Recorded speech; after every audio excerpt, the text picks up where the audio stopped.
Hello. So, I think every now and then I'll do a bit of a shorter video. Today I just have a point. I'm going off script. I just have a point that I think is really important, and it doesn't really fit neatly into any of my other videos. And I think if I mentioned it, I would have to mention it in every video, or I'd mention it in one video, and then then you wouldn't know it. But it's really an important point, and there are kind of a few points like this, and there's more that I'll probably mention. But it's just when I talk about the old lore, when I talk about mythology, when I talk about the gods, and and of course any fairy tale, like even like Grimm's, like Hansel and Gretel, like because I talk about a variety of things. I talk about mythology, but I also talk about later folklore, like as in with the witch trial era and fairies and fairy tales, like like the Grimms and everything. But that all of that came even if the later people, right? Even if in more recent history, like with the witch trial era and with the Grimm's fairy tales, these all originate from a cultural context that everyone would have been aware of a greater mythology. So the people, when the brothers Grimm in the early 1800s, I think it was, when they went and recorded these fairy tales, right? When they recorded Kinder und Hausmärchen, um, Kinder und Hausmärchen, um, when they went to these people, right? It's like, okay, it's like Frau Holle. Frau Holle, it's translated to Lady Holle or something in English, but the Grimm story, Frau Holle, right? If you didn't know, um, well, unless you knew about the old mythology, you would have no way of knowing that Holle is a goddess. You would just have no way of knowing that Holle was an important goddess. And Holle is derived from Hela and Hel, as in the ruler of Helheim in the Norse sagas, right? You wouldn't know that. Like, the people telling these stories to their kids in the 1800s, there's no way they knew that, well, maybe some of them did. Some of them would be like me, where they would just know that it was the whatever old goddess. But you wouldn't know. But I don't see them. The point I'm trying to make is I don't see them as disconnected. So I talk about mythology and I talk about fairy tales, and they seem like they're different, but they're within the same cultural context. So in the case of Frau Holle, when it was first made, when the story was first made, it was created in a context where people knew who Holle was. So that's what I'm getting at. So it's all from the same mythological canon, even if it's separated.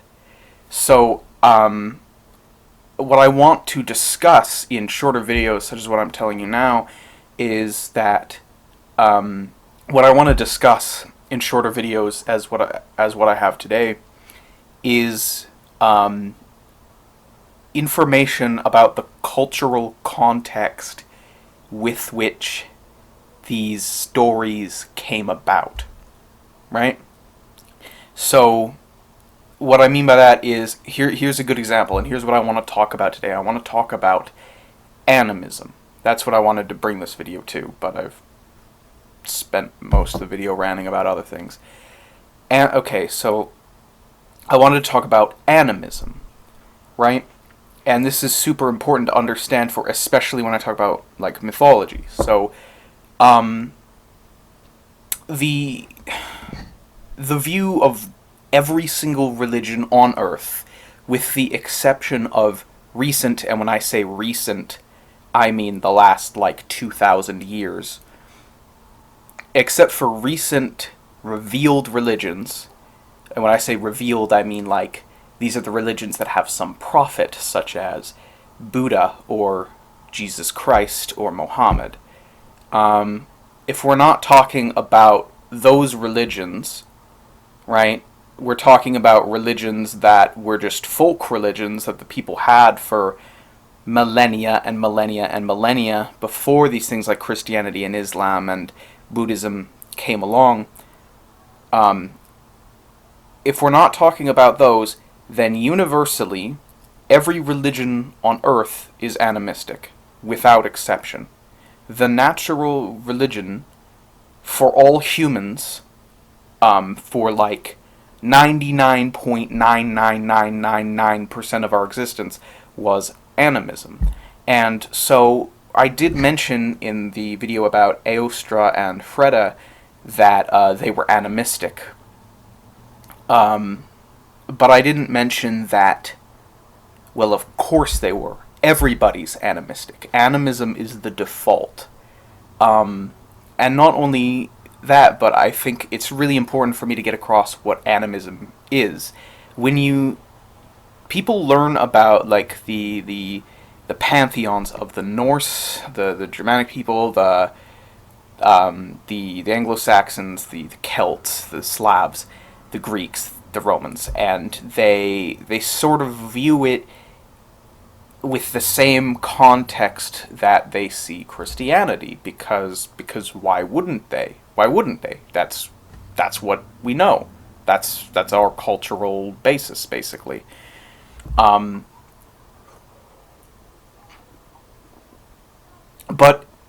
it's kind of different than that in a lot of ways, and one of them is that in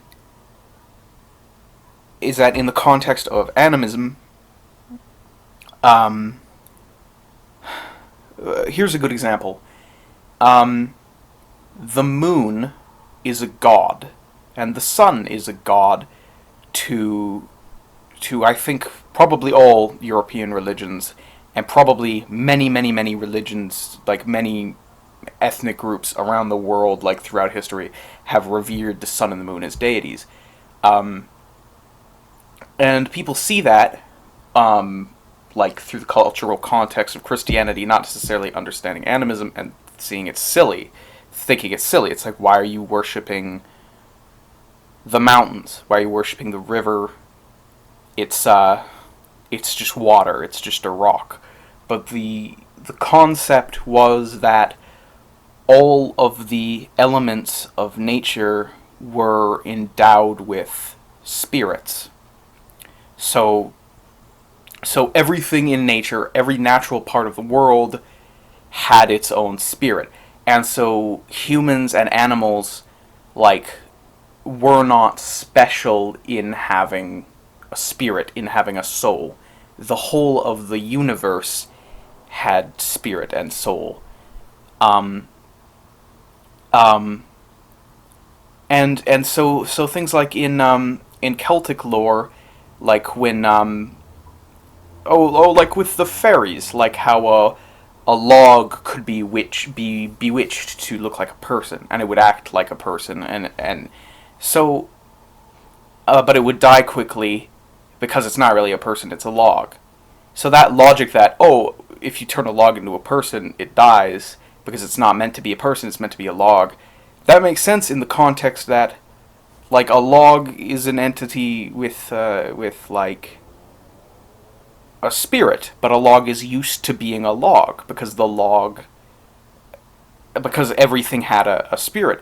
And so all these plants that are magic, they had all this symbolism, and you know, and the importance of water. It's like in wells and the Aeolus and all these charms. It's like the water was magic, like the plants were magic. Everything had with it a spirit.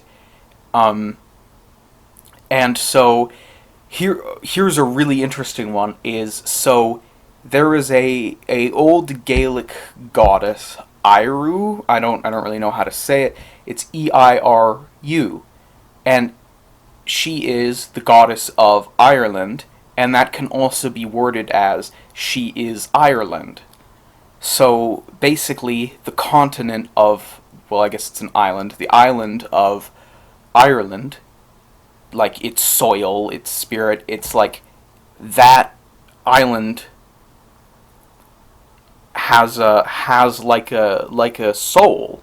It has a spirit, and it can manifest itself in the form of a woman if it wants to. And that's how people understand it, as the goddess Iru.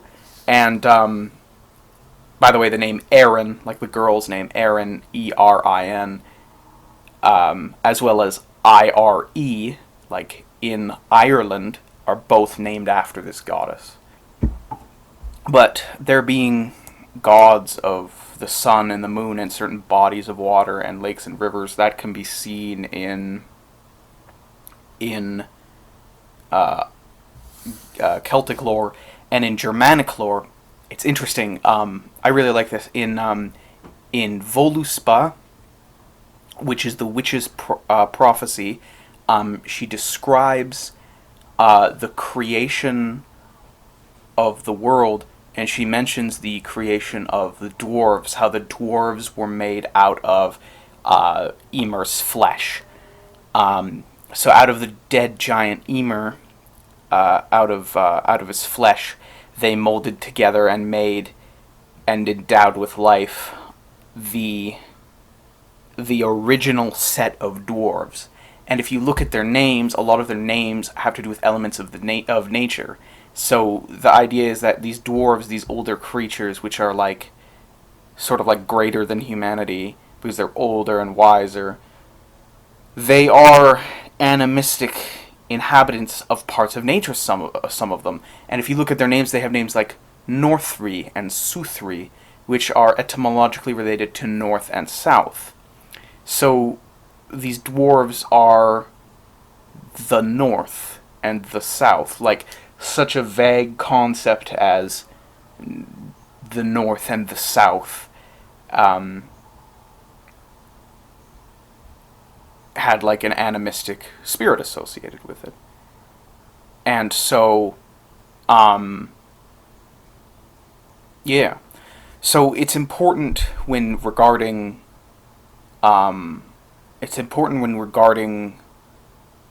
what I have to say in my videos, that especially mythology, especially like the older it is, because the older it is, the more entwined with the old lore it is.